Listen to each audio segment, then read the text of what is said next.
ورحمة الله وبركاته. ازيكم عاملين يا احبابنا؟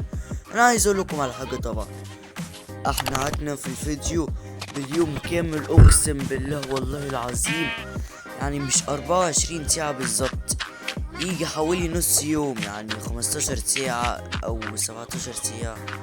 فطبعا يا شباب يلا، فاحنا بنلعب بقى هذه لعبة ماينكرافت في سكاي بلوك 1 فقط. يعني احنا واقفين على طوبة واحدة فقط ونكسروها، وهذه بنجرين هذا الفيديو عشان خاطر يوفر مساحة على الجهاز.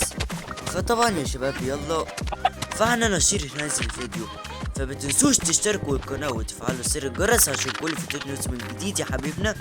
فطبعا الحمد لله انا مبسوط معاكم جدا جدا جدا. فانا بقى كل شوية بكسر اي حاجة لحد ما نوسعوا الارض ده بالكامل خالص. فانا بقى والحمد لله جدا، الله ولك الحمد والشكر، الحمد لله. طبعا بعد ما نكسره ونطرحه بدون كرياتيف، يعني بدون ما حد يغش من الكرياتيف خالص. سولفايفر ماشي، لكن كرياتيف غش، ممنوع غش خالص في الشارع ده بالذات. كرياتيف لا، لازم انت تعمل مجهودك وحياتك. هذا الشارع ده اسمه سكاي بلوك 1، اكتب اسمه على اليوتيوب. لو انت ملقتهوش تعال قول لي ودور عليه تاني، بس انا ماليش دعوه من العلاقه ده، يعني حاول انت تدور عليه بنفسك. اسمه سكاي بلوك 1 بالانجليزي يعني. بس انا مبسوط الحمد لله في هذه. التكسير ده صعب جدا، بتكة تكة طويلة بس لحد ما تجمع هذه الطينة وتجمع معاك شوية حاجات. يعني الحمد لله بلعب ماينكرافت ريموت صوديوم، اللي هو هذا التوب صوديوم اسمه بالانجليزي كده. فانا الحمد لله مبسوط. انا اقول لكم استنيت بتاع كام ساعة بالظبط. فانا بقى دلوقتي هوريكم هذا الفيديو اللي انا استنيت فيه كام ساعة. الزر اهوت بتاع اصلا ظهر قدامكم من ساعتها. بتاع هذا الوقت معمول 15 دقيقة ومعمول بنص ساعة، يعني 12 ثانية، ملناش دعوة بالكلام. فانا بقى بنبني ونصلح، وكل شوية لما ببني اكتر بيظهر الوحوش في الليل فقط. يعني في وحوش اهو، الزومبي جاي عليا وانا بضربه بالسيف خشب، وسكيلتون كمان مش عارف اجيله ولا اسيبك منه عشان يضرب عليا.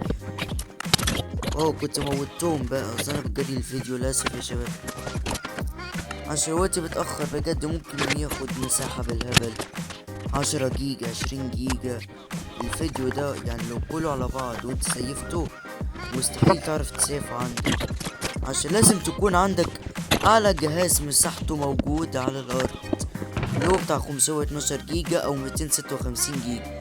للاسف الشديد عندي 64 جيجا بس المساحة بتاع جهاز اخره كده. فانا بقى يا شباب كل شويه ببني، بحاول ابني. بنيته الحمد لله والله العظيم بنيته، عشان نعمل ميه ونور عشان نجمع حجر، اكبر حجر في العالم كله. فانا بقول لكم الحقيقه بس يا شباب، بعد ما بحطينا طوب الصراحه، يعني حطيت طوب بيدروك، طوبتين بس بيدروك من هذه التشيست. فطبعا يا شباب انا مفكر عايز اقول لكم على مهم جامد جدا. فانا بقى يعني كل شويه بصلح هذه الارض، هذه بلوكات، كل شويه بجمع لحد ما انت تتعب.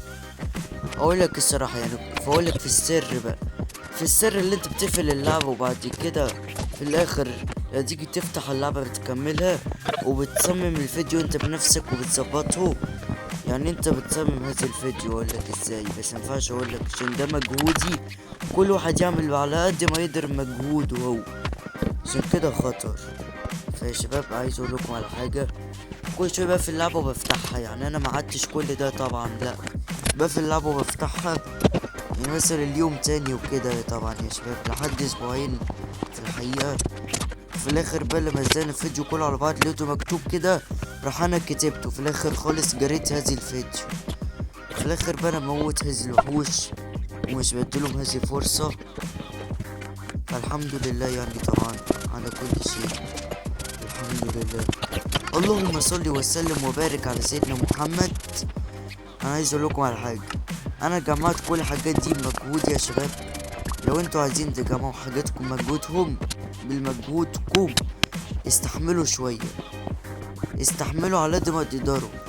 بس لو حد خش كرييتيف ما يتفرجش معانا ويخرج من الفيديو. هو كده يا شباب، ده التحدي. وانا بعد يا رب ما اصلح بقى، وبعد ما تعبت لسه اوريكم في اخر نهاية الفيديو اللي انا صلحت يبقى عامل ازاي. وسكيلتون قتلني وفي الاخر انا قتلته، في الاخر كريبر فرقع الدنيا، في الاخر انا صلحته. ليش كده يا كريبر؟ ليش ما يسوي كريبر؟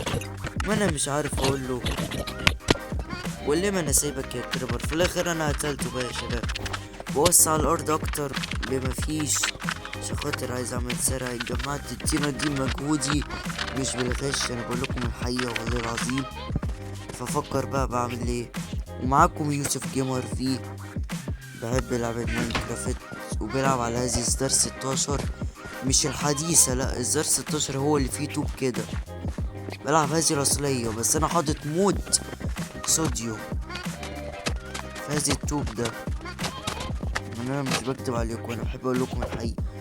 وقربت اخلص خلاص، وبعد ما النهاية خلصت كل الشارع اللي انا عملته.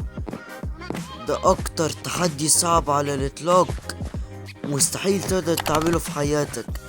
ده انت هتتعب بس مستحيل تقدر تعمله مثل اليوتيوبر الحقيقي. لكن الناس اللي مش بتعرف تعمله، ما تنسوش تشتركوا القناة وتفعلوا زر الجرس عشان كل فيديو يوصل من جديد يا حبيبنا.